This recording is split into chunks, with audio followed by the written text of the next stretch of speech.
Ever been in your first sergeant's office when he's got the battalion sergeant major on speakerphone, but the battalion sergeant major doesn't know he's on speakerphone, and you're talking about another soldier?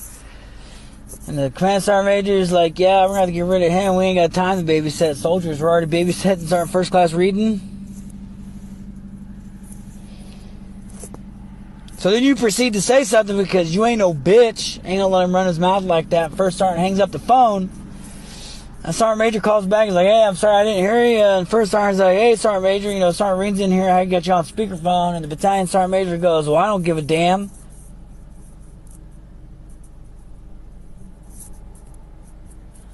I go to behavioral health one time. And now I gotta be babysat. And we wonder why soldiers don't seek help.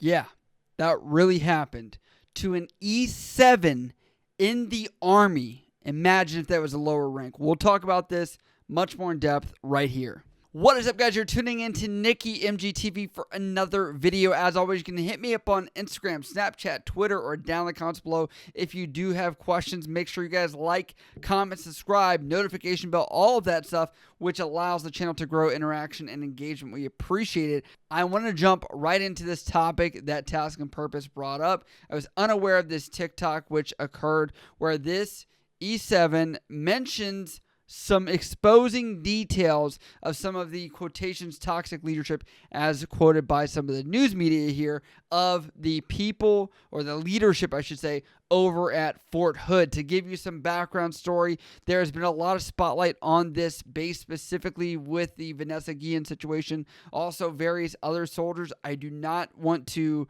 miss any of them. I'm not trying to sweep under the rug. It's just that could be a whole video in itself, so I will just bunch them together as that because there are too many to name. There have been some investigations as well over there in Fort Hood, which did result in a relieving of command from which we saw several months ago, where the base had been under investigation and they found some negligence in the case, but I have not seen any official reports as to what happened, why it happened, and things like that. So again, when that comes out, we will talk about that on this channel and kind of give the breakdown and details. Now, this is a TikTok by a Corey Ryden, and he's actually followed up with his original video, a new video, which I believe is a little bit less emotional, but also does share some context for you guys. Watch right here.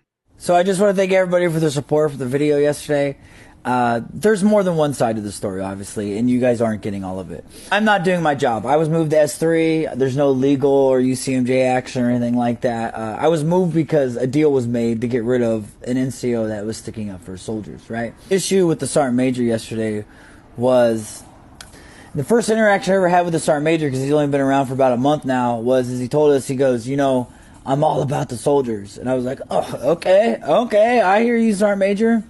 So when he said, we got a babysit Sergeant Reading yesterday, that didn't trigger me. That upset me, but it didn't trigger me. What upset me was when he found out I heard it, he goes, well, I don't give a damn, right? Well, that means you don't give a damn.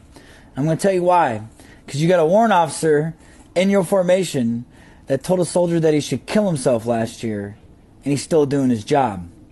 But I become disrespectful to commissioned officer behind closed doors, and I get moved. This is a TikTok video. This is not the whole broken down spiel, so we could get very outraged, and I definitely want to, as far as how he was treated on the initial TikTok and from his exchange. There are two things with his follow-up I'm actually concerned about. One of them was the fact that he said a non-commissioned officer was being required to be shifted from his workspace for standing up for soldiers. Second off, it looks like there is no rectification for the idea that this warrant officer had told another soldier this. Now, during the Task and Purpose interview, it looks that they have addressed these topics. No official recourse for that as of now, or any publication to show what happened or what is being investigated with that, because obviously that will take days, weeks, maybe even months if that's the case. And looking at this, it looks like it is unfair, right? Where you have someone that is being treated differently for being an E7 versus a warrant officer. And what you're seeing is social media is now becoming the equalizer amongst all of these different cases that you're seeing to show the inconsistent treatment and fairness of similar issues or situations that have occurred in various commands across the military, and now they are actually being exposed to light. And social media is not evil. It's not bad. It's not the worst thing ever. I know it is a PR public relations nightmare. It is a reflective mirror to show some of the truth of what is actually happening. And that leads me to this question. When do we take this seriously? When are Fort Hood problems going to finally have some resolve? And Fort Hood is not the exception. You know, I sad to say every command is going to have their issues. That is a matter of just human nature, and every place has its own drama. If you've been stationed multiple places, you'll understand it's the same BS, different place usually. We already have an issue right now of the stereotype that if you're in the military and you seek mental health, you're weak, you're not going to stay in, you're going to be kicked out, and you're not taken seriously, you're not respected. And now this is just going to perpetuate that. And I'll talk about why that's even more dangerous with what's happening here. And to be fair, in his interview with Task and Purpose, he does talk about the fact that he has actually gone to the battalion command sergeant major as well, and he feels like he was blown off there as well. Sounds like he didn't have the nicest kind words over to him, which is why he says he is actually facing non-judicial punishment, and it looks like he is going to get in trouble for this as well. Say he brought it up further up the chain of command. Obviously, he's pissed off. On top of that, he could have done a little bit more. There are Inspector General complaints, so I will critique him on that. He could have went higher and above and literally went right outside the command and been like, come investigate this. Looks like he's probably towards the end of his career and is probably pretty frustrated with how things are going and looking to have it better. He's been an advocate for things that have gone at Fort Hood, sometimes in the comedic realm that you can see here.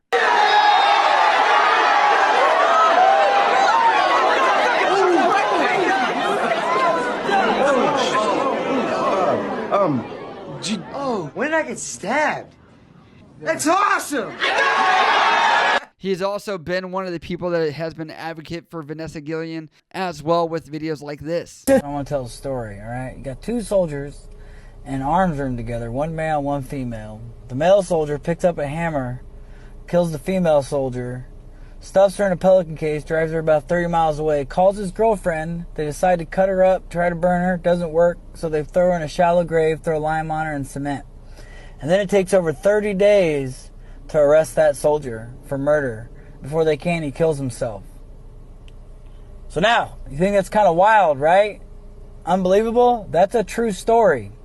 So the next time a woman's telling you some crazy sexual harassment or assault story and you're like, I want you to remember Vanessa Guillen, because it happens. And what that shows you is that he cares. And that's what I think we need in the military right now. In some situations like this, we need people that care, that are willing to step up and not be yes men. Men that are looking to take on the situation. And yes, we have a mission to do, but we also at the same time have to understand we can't toss everybody. We only have so many people coming in the military, and that is very difficult in today's time. And even the Army has published different articles about this. Trying to recruit has been difficult. So how are you going to replace those people that are just being tossed aside and being said, oh, yeah, you're a troubled soldier, you're a troubled person that we can't fix, and we have to babysit you? And what you're seeing here is that this is going to continue being the status quo, because juniors that are not going to trust leadership are going to feel a couple things by seeing this guy get NJP'd. They're going to say, keeps up the status quo. He's going to get silenced for saying this and saying that he was wrong for the way he did it, which I can understand that because you're trying to keep good order and discipline. At the same token, they just want to be validated and heard.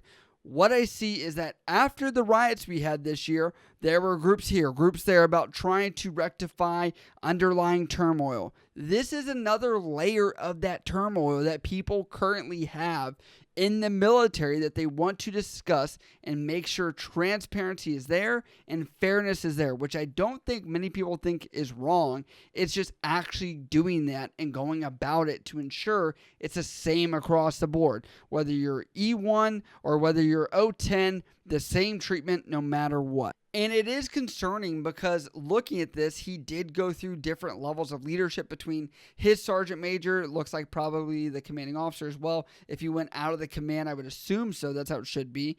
But at the same time, then it goes to the battalion sergeant major. Nothing comes from that. Sounds like he ends up getting in trouble there as well. And I look at that and I'm like, as a leader in the military, you're supposed to handle things at the lowest level. Why was that not brought down a little bit? And, the sergeant major from that, I'm curious why they weren't like, hey, listen, I understand what you're going through. What he said wasn't a nice thing to say.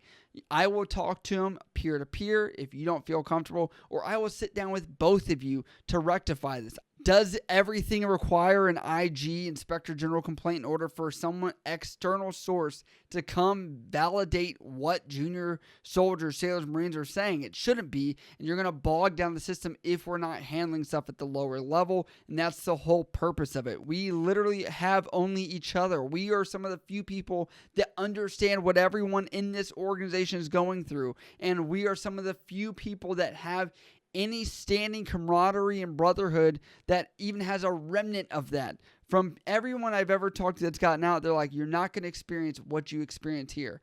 So we have to live by that. We have to adapt to that. We need to actually establish that and not let pseudo leadership. What I would like to see is true execution of leadership, being a good leader, being there for people. We have lost that level of leadership of 24 hours a day, I can call somebody. And I feel like I've said this in my last video before as well, that we have lost some of that. We have become almost individualistic in very many aspects of the military where we're, I think, degrading away at that very slowly, and I want to keep that. I do think that Fort Hood can be better. America is watching. I know that the snowball has been running down the hill, and we're trying to stop it any way possible. We have to be the change we want to be, and I'm glad that someone like this is at least trying to step up, even if it wasn't in the right fashion. But at least he's trying, and he may not have the best tact or skills to do so, but we need somebody that's willing to do that and stand up for people. But as always, I leave this to you guys. What do you guys think? Let me know down in the comments below. I definitely love hearing what you guys think, and as always, if you guys do have questions about this or anything else, you can always hit me up on Instagram, Snapchat, Twitter, or down in the comments below. I love you guys. I'll see you next time.